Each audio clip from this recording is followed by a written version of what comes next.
looking back now, you think it's not normal and it's a lot to take in for someone of that age. But as you said, when you're living it, when you're young, it was the norm. Sometimes winter, we used to just get together in the garden, chop it up, get the jerk pan out, literally just chill. And we used to just, cook. We literally just cook. And we just thought, you know what, we can just start selling this, like real small scale to family, friends, couple people that might want it. Like we didn't see it as like a scalable business. We weren't thinking like that. It was just, we can make a bit of money doing something we like and we love. One day, police and fire brigade pulled up at my house like, you got to stop. Times when we thought, you know what, this is long. Everything's against us. Yeah, it hit us quite deep. It was unexpected as well. Been a hard year for the family, but we just wanted to just do something to kind of dedicate that to my dad. He was just a big believer of the brand. Selfridges it has taught us so much about. I feel like it's put our brand on a bit of a pedestal where, and you know what it is, we was only supposed to be there for 4 weeks. We've actually had a franchise offer and we declined it. We could have took the money. And just when that went out, I had people in my area, like they were calling me like, Troy's a millionaire. And I did not want that narrative to get too out of hand. Talking about 2022, which obviously was last year, right? Yeah. That you were projected to make 2.5 million. Did you achieve that target? Yeah. What's the 2023 target?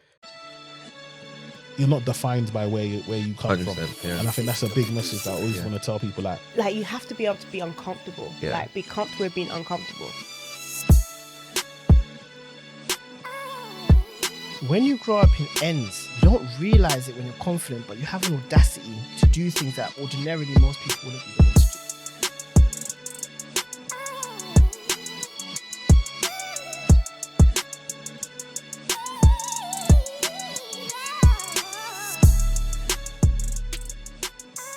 Welcome back to the Takeover Experience. We have a special guest in the building. Trey, how are you doing today? I'm very well, thank you, sir. How are you? I'm good. Why you call me sir? I feel like that's my thing now. That's your thing now, yeah? That's my opening line.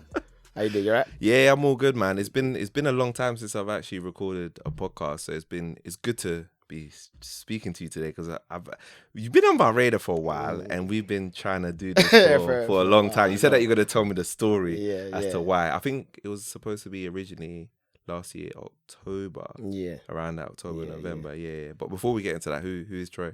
Troy is the co-founder of Sweet Dee's Jerk, formerly Juici Jerk. 6 years in now, so it's been a very, very interesting, long story. Yeah. And I was going to say Juici Jerk, Sweet Dee. I still made that mistake now, trust me. Yeah. I think the whole team makes that mistake, but yeah, we're transitioning. It's obviously, we've done a rebrand 6 months ago now, so yeah, we're in that period of kind of transitioning the name. And I like the rebrand as well. It's got a nice thing, but we'll definitely get into that. And the food is amazing, as I've been telling you, like offline. But yeah, let's talk a little bit about your story. Where are your parents from? Jamaica. So my mum's born and bred Kingston, Jamaica. My dad's born in Clapham, but like he's the only sibling in his family that was actually born in the UK. So like everyone in my family's born in Jamaica. Okay, man. What about you? Were you born there? No, I was born in Tooting, South London. Born and bred in Tooting. Born and bred in Tooting. And what was it like growing up in Tooting for you? It's changed a lot. Now it's like a real foodie central kind of area, which is good for us. Good for the area. But back in the days, it was a little rough, but it had character to it, man. So I'm definitely grateful of growing up in Tooting, man. Yeah. And how did you find that from your perspective, growing up in Tooting? Since like seeing the change and that. Yeah, it's interesting. I feel like a lot of areas are getting gentrified now. Obviously, it's a good thing sometimes. It's a bad thing, as you know. It comes with its positives and its negatives, but it's good to see Tooting on the map now. I feel like Tooting's getting some recognition, and coming from Tooting back in the day to seeing it now, it's something to be proud of. Yeah. Did you go to school in the area too? Yeah, Ernest Bevan. I don't know. No, Ernest Bevan. No. We were saying this. Ernest Bevan. We were literally saying this on the way here. It was rough still. it was a rough school, yeah? It was rough. Okay. To make out of Bevan, like, trust me, you had to have some character. Really? You had to have something about you, and I'm forever grateful to go to that school, man. That's crazy. That's crazy. What were you like in school? Were you one of the wrong ones or the good ones? No, you know what? I always liked school. So I like learning. From a young age, I've always liked learning. So, but in school, I was kind of like a disruptor. So if I done my work, then I would just start behaving. Really? I was one of those guys. Why do you think you were doing that? I don't know, man. You don't know. You just like attention. I don't like attention, but it was more like, obviously we knew what we was doing. So once we done what what we had to do, then we kind of just Yeah. That's mad. Yeah. Looking back on it, do you think you would go back to that school that you Yeah, went to? 100%. You would? 100%. Mad. All boys mad. school as well. Yeah. So it was an all boys yeah, school. when you go to all boys school, man, the dynamics different. Yeah. You have to. I feel like you always having had to prove yourself. Mm. When you're young, man, you look back at it now. A lot of pressure. A lot of pressure. It is a lot of pressure. And why do you feel like at that time? I guess were you getting pressure from your parents, like to really do good in your education, or was it like? I feel like my parents, they weren't really on me like that.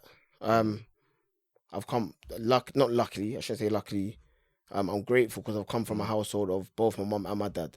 So I feel like I've had that family unit. We've had that family unit from a young age. Yeah. So I feel like that kind of motivated me more than anything.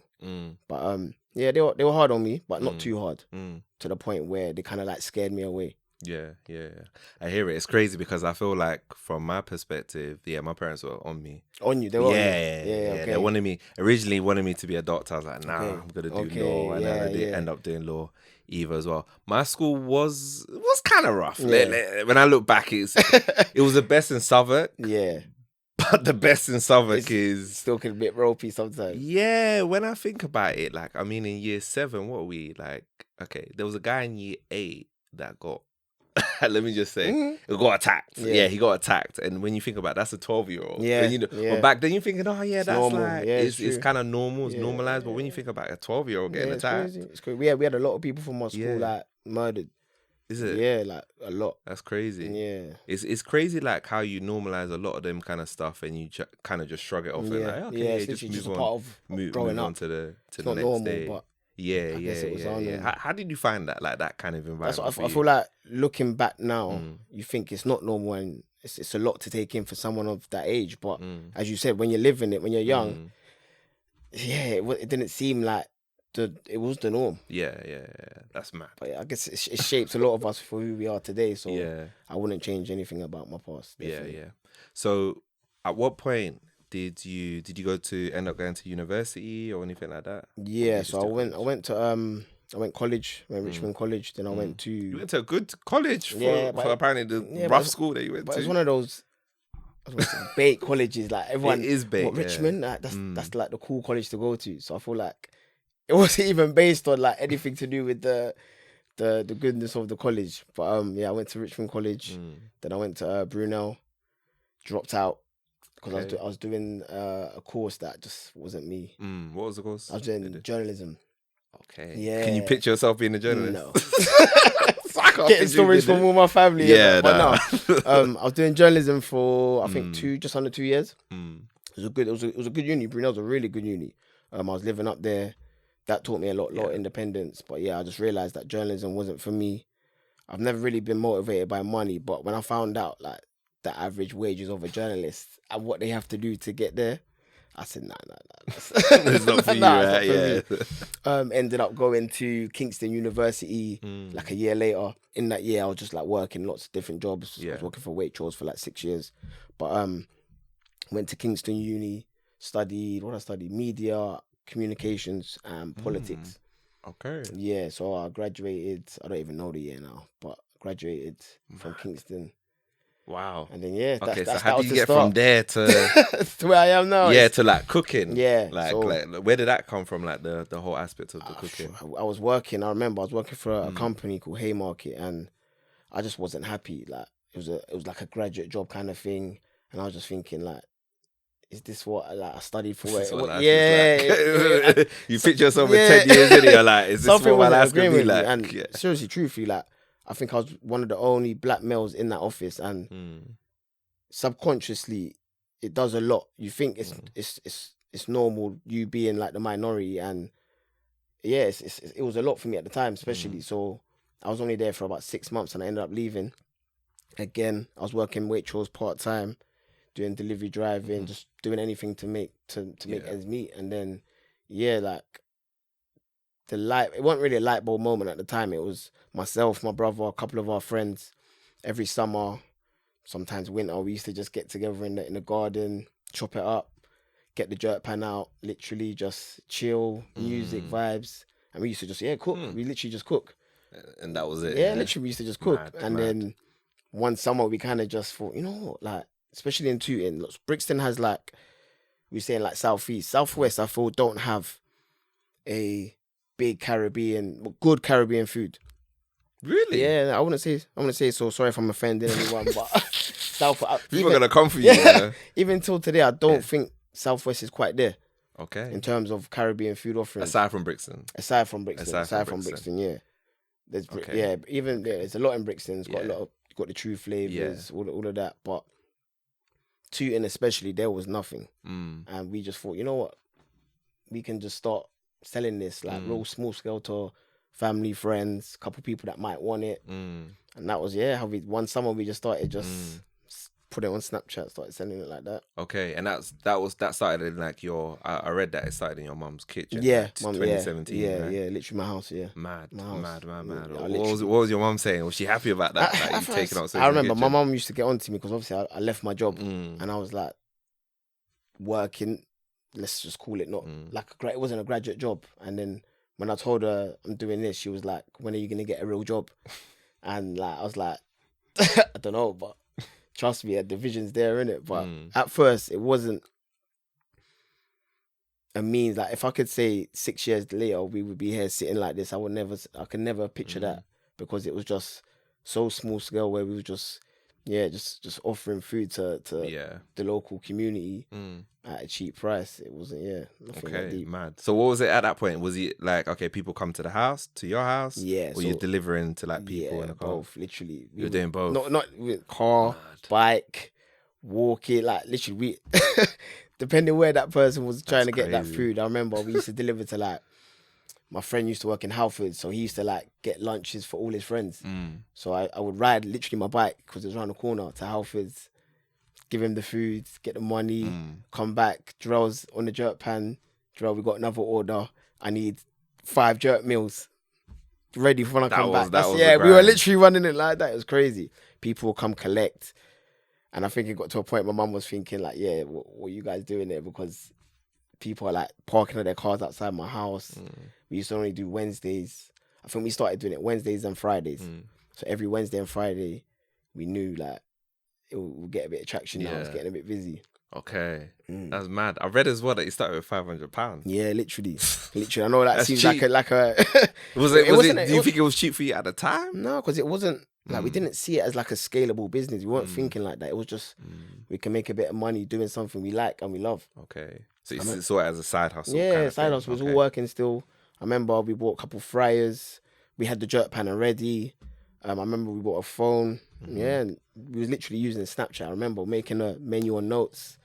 We looked at the prices the other day and I think we were selling a jerk, rice and peas with a fruit punch for £2.50, something like that. And it's just like, that was it. Yeah. That's crazy. 2 menu items, 2 days a week. Yeah. Yeah, and that's where it started, man. That's mad. So where did that like love for cooking like come from? Was that something, I know that you said that like you were doing it like with your friends on a Sunday, but like the love of cooking and learning how to cook, because obviously not everybody's a great cook, right? I feel like that's come from like my mum, both my parents, but my mum especially. From a young age, we've just always been cooking with her. Obviously, if you're Caribbean, Jamaican, like Sunday dinner's a big thing, innit? It's like everyone comes together, cooks. Even till this day, we all come around the table. My mum makes sure the food is on that table, ready to eat. And I feel like that's just a big part of like who we are, culture. But man, I love that. I love that because I feel like, not that it's looked down upon that men shouldn't cook, but I love that it's man them cooking. Yeah, because I think it's important. Yeah. Do you know what I mean? Yeah, right? of course. You know what I mean? Break that narrative, innit? Like we can do it too. Exactly. And the food's good. The food's good. But yeah, man. Do you know what I'm saying? Like, so no, I like that. Do you feel like you had to, because obviously clearly you guys got traction. You got a lot of like support, right? As well behind you. And you talk a lot about like community as well. Like what do you think, created that traction behind the brand initially? I would say just staying true to the community, always staying true to your people, your followers. From early, we kind of realized that we wouldn't be in a certain position without our customers or people supporting us. So you just always got to give back, no matter kind of what form that may be, and just kind of just stay true to what obviously it wasn't a brand at the time, but just kind of stay true to what that purpose was. Yeah. So what happened with Selfridges? How did you get to that point? Like, why did Selfridges is yeah. What was the journey to get into like Selfridges? From Selfridges. So we started Selfridges in 2021. Okay, so about 4 years later. 4 years later, yeah. 4 years later. So were you doing all of that for 4 years? Yeah. So no, we've had a few other things. Yeah. We've had a few other things. Yeah. After we left, our mum eventually kicked us out the house. She was like, okay, get out of the house. Yeah. This is getting silly. Like, one of my neighbours, called the fire brigade. Really? We had my neighbours. They're just the worst neighbours, bro. Neighbours from hell. So they hated on you. The jerk smell. They couldn't take the smoke. Really? They're calling the fire brigade, the police. I remember one day, police and fire brigade pulled up at my house. Like, you got to stop. Like, stop what, cooking? Yeah, stop cooking. Like, stop cooking. So yeah, obviously my dad was like, you know what? Listen, I'm always gonna support you lot's journey, but yeah, you lot got to find somewhere else to do your thing. Okay. We ended up renting a house in Stratton.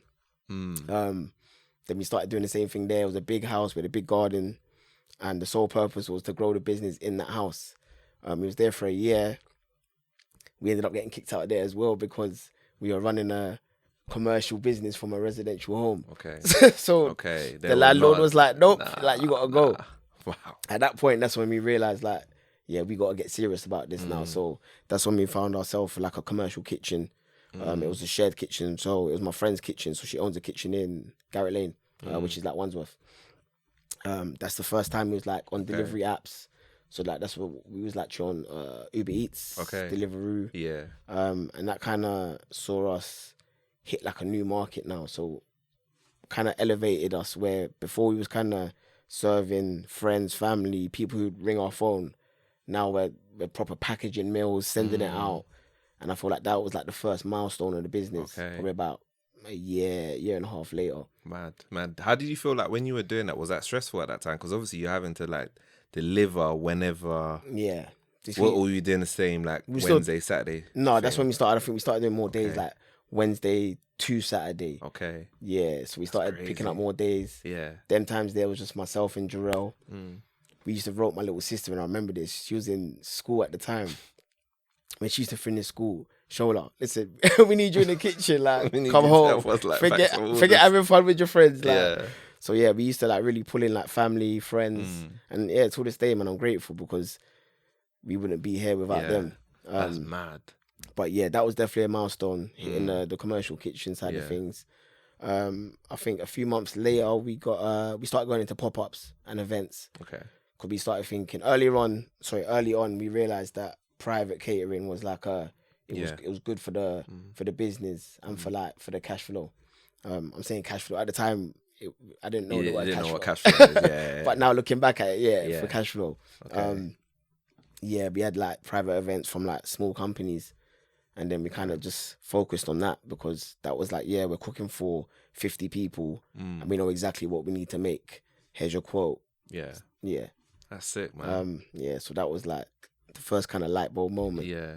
So how did you feel like why did you, I guess my question is thinking like, why did you continue? Because a lot of people would see, okay, the business is kind of weird, but now being kicked out of mum's house. Yeah, listen, there's been so much times when we thought, you know what, this is long. Like, everything's against us. But I feel like this kind of, and I got to shout out my parents for that, man. I feel like kind of just instilled in us is just that you don't give up, man. If you're starting something and you want to go through with it, just crack on kind of thing. I know it sounds easier than it is, but if you give up, you give up. If you don't, you don't. And there's something that you took away from them, right? Yeah, that support. I love that, man. I love that. So how did the Selfridges part come in after like the commercial kitchen? Yeah, so obviously after lockdown was a big thing because obviously a couple years later we started getting some real big clients. We was in Box Park, Croydon. Okay. A place called... Oh, were you? Yeah, it was in Box Park, Croydon. Oh, nice. Yeah, it was crazy. That was fun. Yeah. Yeah, that was fun. Was you in like one of the inside parts? Or... Yeah, inside. So we was a 3-month contract in there. So like a real pop-up. Oh, that's it. But the brand was received well there. We was at a place called Mercato Metropolitano. It's like a street food market in Elephant Castle. Okay. So oh yeah, I think I know the area. It's that borough. Borough. Yeah. But we were doing both at the time, and I remember when COVID came, the whole business kind of came to a halt because we had bookings, like event bookings, just kind of disappear overnight. And then obviously what we done was we left our street food markets because lockdown. No one was really going out. But luckily we had the delivery side of things, like all the delivery, Uber Eats. And then we were talking about this before we launched the meal kits. And I feel like off the back of meal kits, we kind of had like a popularity in the brand. And a friend of mine was like, have you ever thought about going to different places? And he introduced me to one of the buyers at Selfridges. So that's how that happened. Yeah, shout out Adrian, man. He's a buyer at Selfridges, and he champions black-owned businesses till this day. It was funny. I was on a talk with him the other day, and we both saw each other. Like, it was like one of those proper. That's mad. One of those moments. It was like, you've helped me come here, and now we're in the same kind of room together. So that was a special moment. But he introduced me to Adrian, and it took about 9 months to onboard. On board? What does that mean? Like, to onboard documents and all that sort of stuff? Health and safety. Really? Selfridges it has taught us so much about the industry, man. It's hard. Till this day, That's 2 years crazy. later, it's challenging, it's demanding. Yeah. But I feel like it's put our brand on a bit of a pedestal where in terms of like even professionalism internally, it's made us change so much. I mean, Selfridges, isn't it? I mean, it's got that prestige, right? That's like, what I'm saying. And you know what it is? We was only supposed to be there for 4 weeks. Really? Yeah, it was a 4-week pop-up. So we're going in there like, myself, my brother, my sister, a couple of our staff members, we'll do it ourselves. And then it just went off. We had queues, literally, bro. No word of a lie, going to Oxford Circus. So literally like straight from the side all the way. And we're thinking like, how are we dealing with this? Like, what are we doing? Like, we are out of our depths right now. And like they saw it. We ended up getting like a 3-month contract, still smashing it. And then 2 years later, we've got a full-time concessions agreement. And wow, what's that mean, like full-time concessions? so it just means that we're literally unless we leave, okay, we're in that's the amazing, man. Well done. Thank you. And That's it. That started from a 4-week. That's crazy. Pop-up, man. Did you ever think that you guys would ever get to that part or that level, let's say, when you started off in Mom's Kitchen? No, I wouldn't. I wouldn't. Just as you said, like even just being in the buildings of Selfridges and catering for the caliber of clients that we cater for now on a weekly basis. Sometimes it's like you got to really just sit down and pinch yourself kind of moment. But as we were saying before, I think you just got to be humble. Like I'm humble, but my brother's even more humble than me. I'm not the humble one when it comes to Jarrell. You're so not. when it comes to that, seriously, I think staying humble has got us to where we are today. Yeah. So another thing, right? Like, because obviously now that you've scaled and you told me you're not working in the kitchen anymore, right? Yeah. So talk to me about like trusting somebody else to other people. It's to, hard, like, man. It's hard. Carry the mantle for you. Yeah. I think that goes across many areas of the business now where we're at a point where we physically can't always be working in the business if we want to scale it. I think we've got about 35 staff members. Okay. And it started from you 2 to 35. Yeah. Wow, that's great. Yeah. And we've got about 10 people in our management team, we like to call it, which is like not working every day, like day to day. But it's hard. You got to put in the right processes to make sure that that brand doesn't get compromised. Your product, as you said, like the food's good, and working to make sure your food is consistent every day is a challenge, especially when you've got a lot of people that they can walk into a place and not care about the brand or the people. But I feel like it's down to us to make sure that you kind of have to have that trust and believe in that person to execute your vision. Have you found that the hiring process? It's getting harder. It's Yeah? getting harder. Since COVID, trust me, it's getting harder. What's hard about it? Is it like the people just want more money, obviously. or is it like Generally with the hospitality industry, they say like a lot of people decided to go back home after COVID. Yeah, true that. Yeah. Didn't return. So a lot of people that want jobs now it sounds a bit mad, but people want higher wages and they actually want to work less. So maybe. I mean, come on, maybe- that's goals, yeah, isn't it? That's goals, right? That's true. I guess so. I guess you can't knock them. You can't knock them. But Yeah, I can't. finding the right person sometimes, yeah, it's definitely harder. But you definitely have to work a bit harder now to find the right people, and you've got to work with them a bit more. It's not a bad thing. Yeah. It's not a bad thing, but Yeah. it's a challenge. How are you finding it from your perspective, though? What do you mean? Like, because obviously, like you're doing it as a business person, you've seen the growth, and obviously, I guess you've hired people from like prior to COVID and then after COVID, and you've seen the business grow. I guess how have you seen that? How have you found that for yourself personally? I would say personally, what I like to do now is kind of tap into your own network to find people. I feel like we've had a lot of success with. I'll give you an example, like our old graphic designer who like created our logo. She now works with us. So like we kind of like sat her down and said like, you've always believed in a brand. She knows the brand. And now Leanne, she's our head of creative. So she works on like brand partnership. She does all the graphic design. She's got a real love for the brand. And I feel like finding people like that who actually believe in the brand, I feel like, yeah, man, that's the way to go. I love that. So it's a family-run business. I'm for wondering, like, investment. Why did you like look for investment like early on? Like, why did you decide to just like? Do you know what? Like, keep it I would in? say probably the first two years we didn't even know what investment was. We was just we don't come from a business background, and even now, when myself and Jarrell we go to certain like networking events and things like that, we realize a lot of people in the hospitality industry, they've come from like finance or they've come from money, and we're just there like we've come from retail and university, and we've definitely, you can see that we've definitely come from different walks of life to a lot of people who own restaurants. But investment is something that you've got to be real careful about, because it can obviously grow your business to great heights. But I've seen a few examples where it can Yeah, because you got like not a target on your back, but they want you to like do you've got certain people to stuff, answer right? to, of course. Yeah, If you take the wrong amount of money, the wrong lender, because there's a few ways you can go wrong. Do you think I obviously can't speak for your brother and your sister, but do you think you guys would consider selling the business?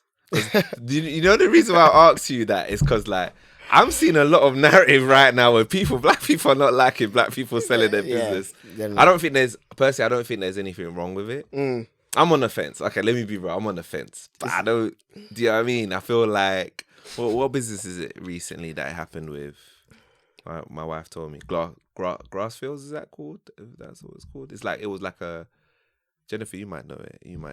It's like a fashion brand, black-owned fashion brand, and it's been sold. It's no longer black-owned. It was a little bit compromised, and people are and it's crazy. Yeah, well, under certain circumstances, they had kind of sold part of the business. I feel like the whole word of black ownership is it's very vast, man, because you've got arguments saying if you sell the business, you have to be like 51% shareholder for it to still be black owned. As we grow, we know that we're gonna have to give away equity to grow the brand. Yeah, but 100%. That's different to obviously selling a brand. We've actually had a franchise offer. You're smiling over there. Have you? We was talking about this. We had it 2 years ago now, and we declined it. Okay. So we could have took the money and just. Was it from like a very well known? Yeah. Okay. I signed the NDA, so I'm not allowed to actually disclose. Because you okay. But mad. I could have been not chilling, but I could have been. I could have been chilling a little bit more than I am now. Yeah. Why do you not go for it? Do you know what it is? We're a family business, and more than ever, I guess we'll talk about the rebrand in a minute. But more than ever, we're trying to put this new, what we like to call it, new generation of Caribbean food on the map. I feel like our food especially doesn't get the recognition and the approval that it should do, because you see Mexican food now it's commercial. Yeah, that's Indian true. food's been in this country for years and years, but people love going to the Caribbean. But when it comes to like our food, especially with restaurants, we're not really where we should be. And I feel like as a personal, because we've grown it from something so small, I feel like we owe it to our culture to make sure we get it to that level before we even think about selling or watering it down. Yeah, 100%. 100%. Why do you think that is the case with Caribbean food? Because obviously when you go to Carnival, it's a big thing.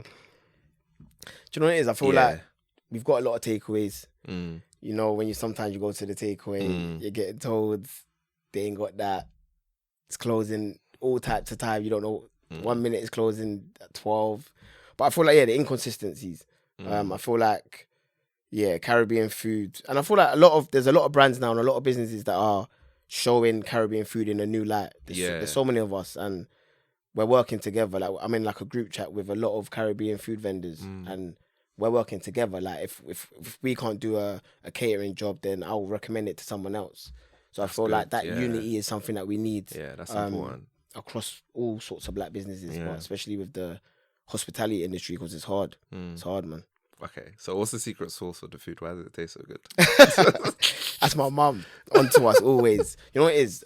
Ingredients is a big thing about food. Yeah. A lot of people cut corners when it comes to getting a cheaper supplier or cutting corners to make more profit. That's one thing that we've never folded on. Even when it comes to, like, I'll give you an example. We still smoke our chicken, and when you go to Selfridges and you have that wrap, that chicken has been smoked in our central production kitchen.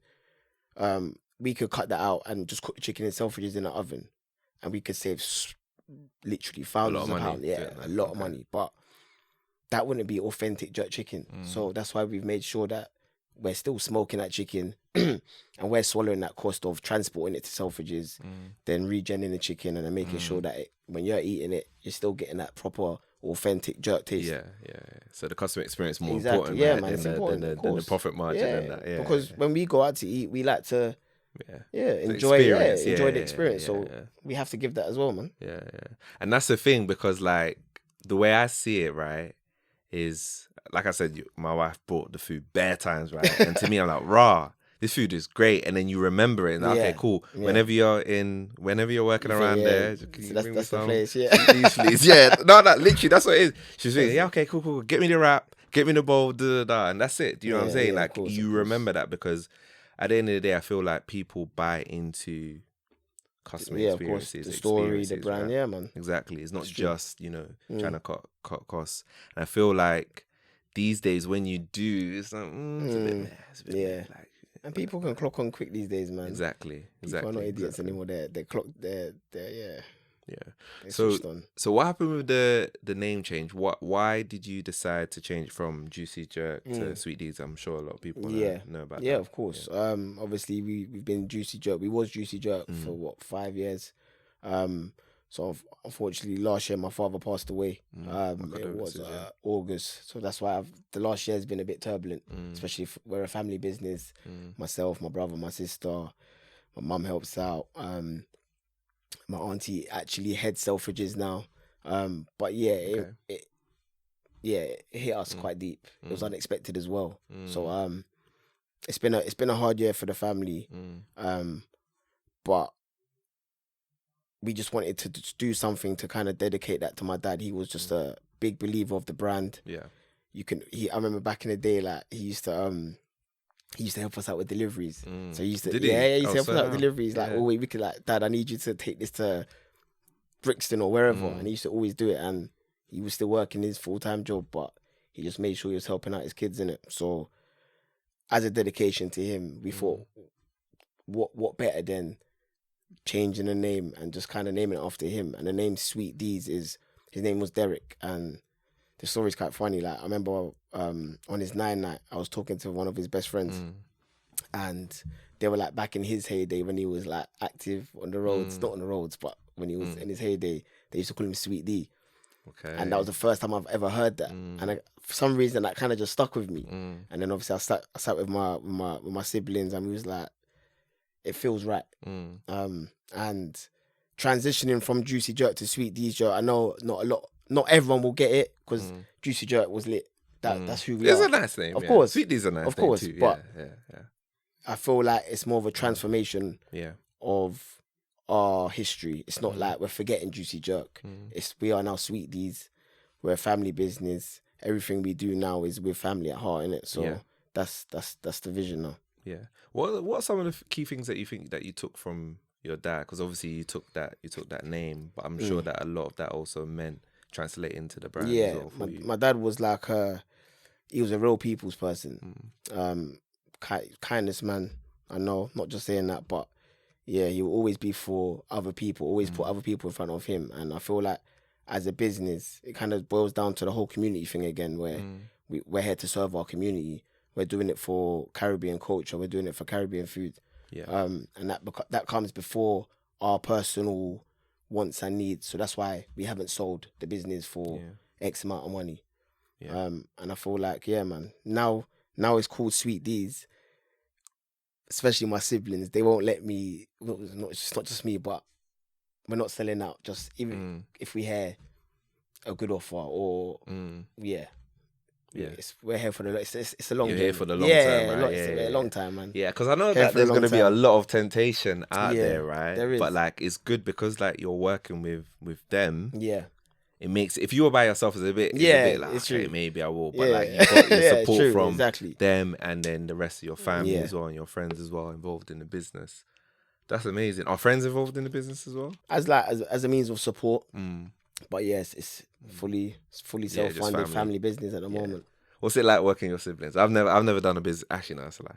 I've done, and it's not easy, man. I think you need to ask them that. But, From your perspective, yeah, it's good. It's good. Obviously, I've worked with my brother closer. I'll say the last 18 months, 2 years, my sister's really stepped up to kind of be in that managerial position. And she's young as well. She's only 21. Yeah. My brother's 33? Correct me if I'm wrong, Jarrell. But yeah, it's hard. But where we've come from, such a tight knit family, I feel like it's always family first. So family comes first, no matter what the aim of the business is. If we're arguing, if there are times when we're arguing, there are times when I'm sure they don't like me, I don't like them, but on a Sunday we come together still. Yeah, And but it's not personal. yeah, innit? it's not it's personal. about the business. It's not about. Exactly. It's never I think personal. people forget that it's Never not a personal personal. thing. Yeah, That's the one. Yeah, it's not about like you or them yeah, or of course. somebody else. Is about the business. What a in common that, goal. and you just leave it there. Come home and you're together. And my mum won't let nothing happen. She'll say, "You lot sort yourself out, like, pattern up." As man, so you talk. I've seen like all across the website, the videos. You talk a lot about like family values, right? Yeah.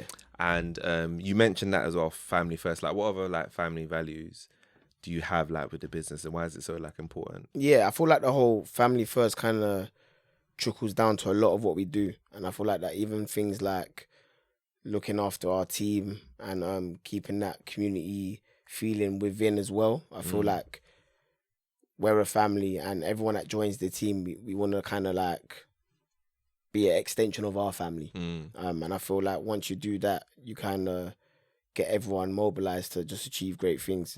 Yeah, I think like everything kind of stems down to the whole family. I know I keep saying the family, but it is a big part of what we do. I love that. Smooth as one.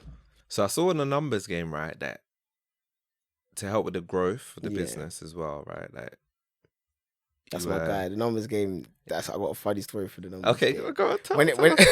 When it was posted, yeah, because I think I got I won Forbes 30 under 30. I think like a year before. I might be wrong, and that was crazy because I think I had a bit of like an imposter syndrome. Then it was like, why me? Like this big, like when you hear Forbes, you think like wealth, like big money.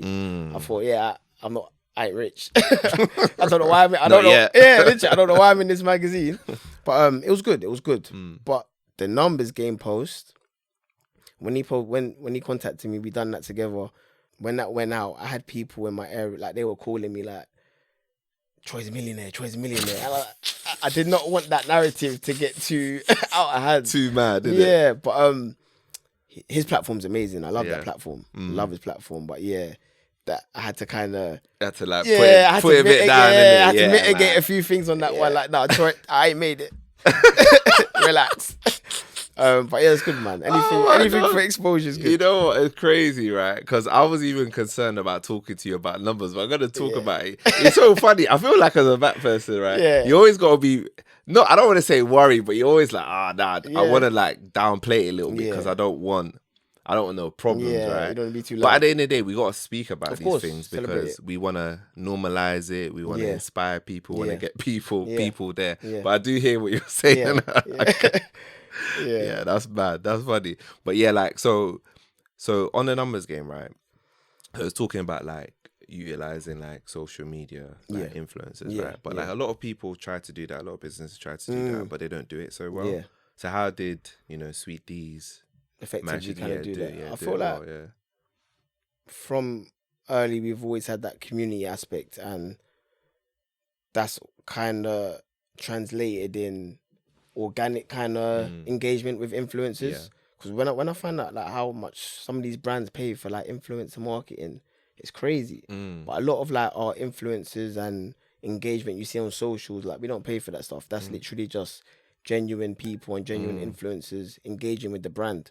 And because we're so like receptive to what they're doing, like I feel like we kind of build that relationship. And anything like we launch, any new like hustle that we do in terms of like something new for the brand, people are engaged in it. Yeah, I love that, and that's the best way. I mean, I think brands these days pay bare. Yeah, they do too much. They try too hard, and they forget what they really want to do. It's funny you say that. Like, I saw an advert the other day. What was it?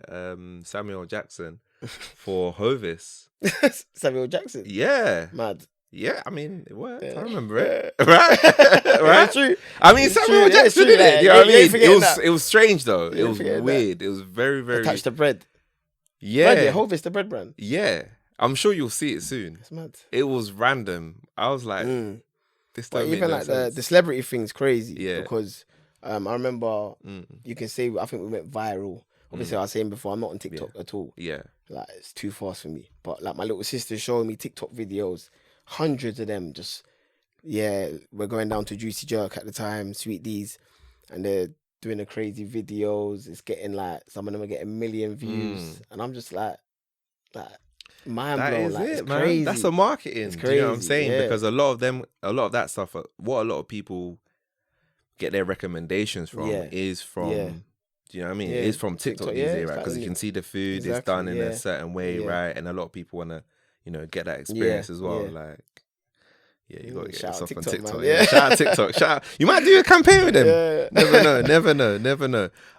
So this also was on the numbers game. So it's talking about like the revenue, right? Yeah. So obviously year one, 27,000. and I think this is why people was like, okay, you're a millionaire, because year 4, 570,000, right? Which is crazy. So what do you think were some of the steps that led you to be able to achieve that in 4 years? I would say we've always reinvested in the brand. Okay. So like, because we haven't been chasing the money, we've always been focused on where we want to be as a brand. Yeah. I feel like earlier on, we realized that I like to say there's a difference between running the business and running the brand. Yeah. Because with a brand, you've always got to think about, like, you see, like how you just said, like, you remember Hovis, like, these are brands. You always remember the brand. So I think that's always been, especially my aim. That's like my marketing brain. Yeah. To always position ourselves as a brand, not just a business. And yes, like I feel like reinvesting, always seeing a business as a brand, and just staying focused has kind of got us to seeing that growth, because we've doubled our revenue nearly every year. Like we've hit over £1 million now. So it's just like, what's next? Okay. That's why people think you're a millionaire. Revenue. It's crazy. That's the difference. People don't know. Revenue is not in my pocket. That is different. There's businesses that are doing 50 mil revenue and they're still at a loss. So there's a lot to, when you get to that bracket, things like paying VAT, things like cash flow, PAYE, it tallies up. So we were saying it before, you got to make the right moves, because the wrong move now can be real deadly. Yeah, that's mad. So obviously on that as well, they was talking about 2022, which obviously was last year, right? That you were projected to make 2.5 million. Did you achieve that target? Yeah. What's the 2023 target? So we're actually going for investment soon. Okay. Yeah, so we're actually building the investment pack, Okay. which is gonna be for our first bricks and mortar site. So we're Swear down. Yeah, What, outside of Selfridges? Outside of Selfridges. First time I said this as well, actually. Okay, that's mad. So yeah, we're going for our first restaurant now. Wow. Yeah. So wait, you got to turn the... Okay, so now it's going to be still being Selfridges, but also a restaurant. Yeah, we're going to have a restaurant. Oh, that is sick. So we're going to have event catering, Selfridges. Oh, mad. And yeah, a restaurant, 2024. Wow. Okay, why? What's happening? Do you know what it is? Congratulations, but what's going on? Thank you. It's been a long time coming. Okay. We've always operated in other people's spaces, Box Park, Selfridges. Apart from them taking a big commission, we want to be in a place where everything's on our terms. Okay. Have our own restaurant. If we want to hold a brunch, this is what we're doing.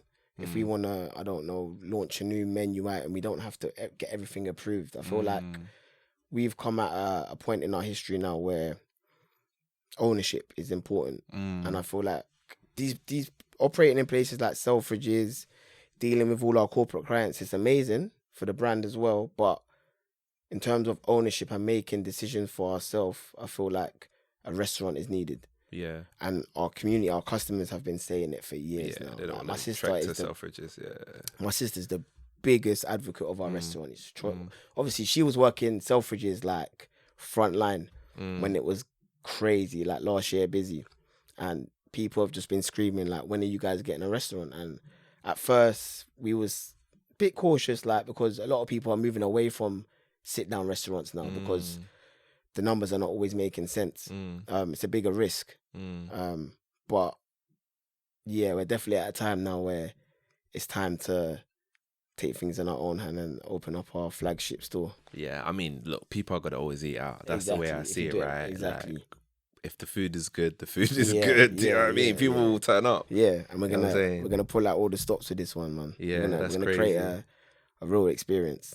So have you already started work? I'm guessing you have because you're saying investment for it. Yeah. Wow. What point in 2024? We're looking for summer. Summer, Yeah, 2024. summer. Yeah, summer. Wow. Spring, summer. What area? Southeast.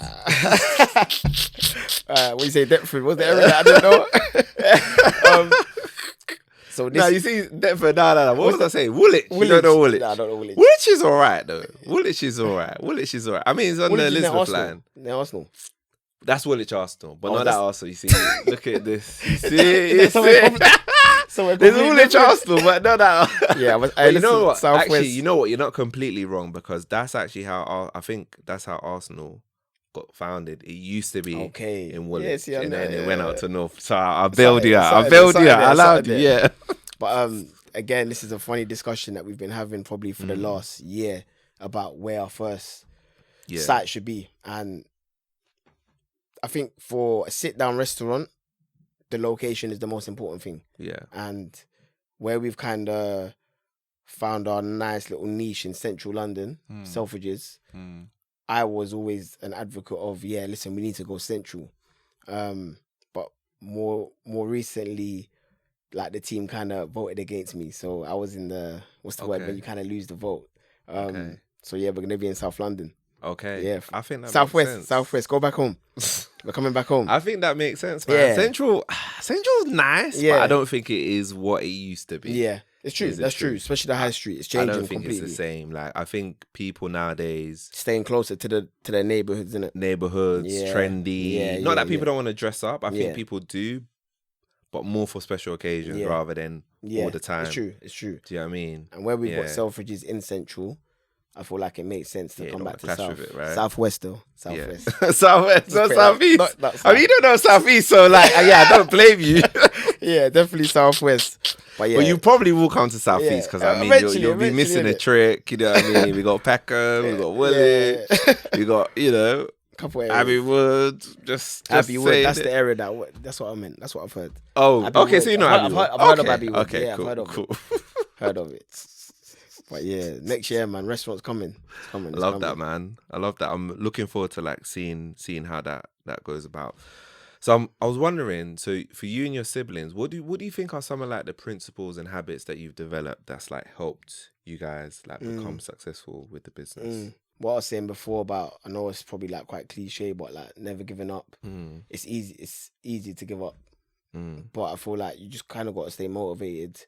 We've had so much times, even periods where we thought like this is not worth it anymore. Let's just pack it up and just, you know what, we've done well. But I feel like if you got a vision, you just got to stick to it. And no matter what gets put in front of you, give you an example. Like when my father passed away, we were running a business. Like we still are grieving, but we know that he wouldn't want us to give up. So yeah, man, that's definitely a big thing. And I feel like everyone has their own problems or personal issues, but you kind of got to keep that to the side if you really want the business to thrive. Community, I feel like, yeah, I've said that 100 times, but it's important, man. And I feel like more now than ever, keeping your community in your mind, and that's inside and outside the camp. Yeah, I think, yeah, man, your brand will flourish if you always have that in mind. Yeah, I mean, you guys have created an amazing brand. Thank you. Obviously, Thank you. Do you know what I mean? Like I said, I've had the food and the product. It's true. a lot. Do you know Focus what I on mean? the product. Yeah, Don't ever stop focusing on the product. exactly. You can always do better. You can always improve. Even though, like Selfridges, you've got our menu. It's quite a small menu called display. I don't know if obviously you've seen it or your wife has seen it. The space is tiny, but which limits a lot of what we can do there. But the menu that we've got working on for the restaurant, it's crazy. It's gonna be much bigger. Crazy. How much bigger? Like 3 times, 4 times? So the current space in Selfridges, it's a grab and go concept. Okay. So that's why we do like wraps, bagels. Okay, yeah. And even that's not really associated with Caribbean foods, which I feel like is more like I feel like you said, I feel like that's done well for us. But the restaurant's gonna have a lot more items where you can actually just like garlic butter prawns, things like that, where you can probably sit down and enjoy the food. So yeah, we're excited for that one. I love that. So you personally as well, obviously you've been in the business for like 6 years. Yeah. And you were telling me offline that you've grown a lot. There's a lot of things that you didn't know. Yeah. Right. How's that been for you? Like that journey of having to like learn financials and all of this other stuff. It's been hard. I feel like when you don't come from like that business background, you've got to make a lot of mistakes. And when you're running a business and you're making these mistakes, they seem so like detrimental sometimes and you feel hard done by. But I feel like you just kind of have to dedicate the time and the energy to teach yourself and know that when you're making these mistakes, it's for the better, because you have to make mistakes to grow. And I know that sounds cliche again, but it's funny, like a lot of these sayings, they're kind of like relevant to us now. But when you make these mistakes, it just offers more room to grow, because you're learning from obviously where you messed up.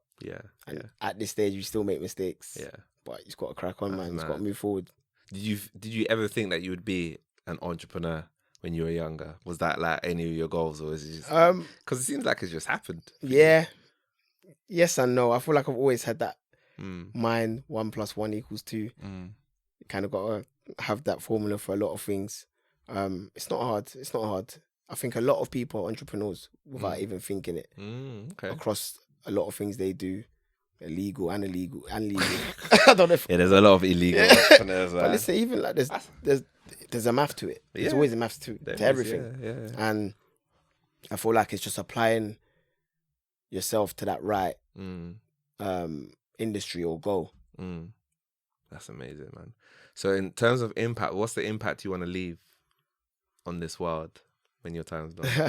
Impact. What I was saying before, I feel like a personal goal of ours is to put Caribbean food on the map, put it in a position where people are celebrating it right next to Mexican food or Indian food. We're not just that novelty of a little takeaway shop in Brixton or anywhere. Really putting Caribbean food on the market, whether that be through restaurants, pop-ups, events, products, just making sure that we're just representing our culture right. Love that, man. Love that. So what you got planned next for yourself personally? When you say personally, like what, as in whatever you want to share. Whatever you want to share. I got a 3-month-old daughter. Okay. Wow, you're still doing the business. 3 months today actually. So even that's a Congrats. challenge. Yeah, thank you. Got a little girl, so I feel like my purpose has changed a bit now. Well, it has changed a lot. So my focus is literally, it stems back to the family thing, but I've got someone I've got to provide for now. So yeah, no pressure. The drive is a bit more Yeah, now. the drive is more now. The drive is more, and just creating a future for myself and mine. Obviously, the business is going to be hopefully a way of providing that, but as long as that happens, I'm dedicated to the business. Love that, man. And where can people find you if they want to know more about? And then obviously eat Sweet Dees before the restaurant comes out. Of course. Obviously, Selfridges.